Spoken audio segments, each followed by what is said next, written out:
Let's see how to transfer domain from Hostinger to Bluehost. So first of all, we need to log into our Hostinger Edge panel. Now click on domains from here.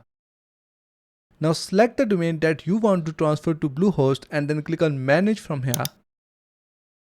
Now scroll down from here and here you will see domain lock option.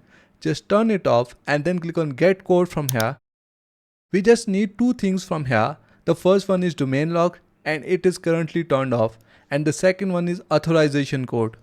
So we will copy our authorization code from here. And now we need to log into our Bluehost account, and from the Bluehost account we will select domains option. After that, from the top click on add a domain, select transfer in a domain to bluehost.com, and after that add your domain name and click on transfer. After that your domain will be added here. Now click on transfer in from here.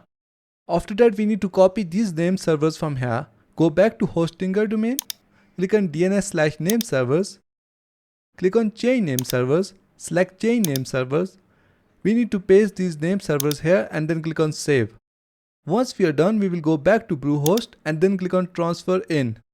After that we need to purchase that domain from Bluehost, and in this way our Hostinger domain will be transferred to Bluehost. So that's it for today. Thanks for watching. Please like and subscribe.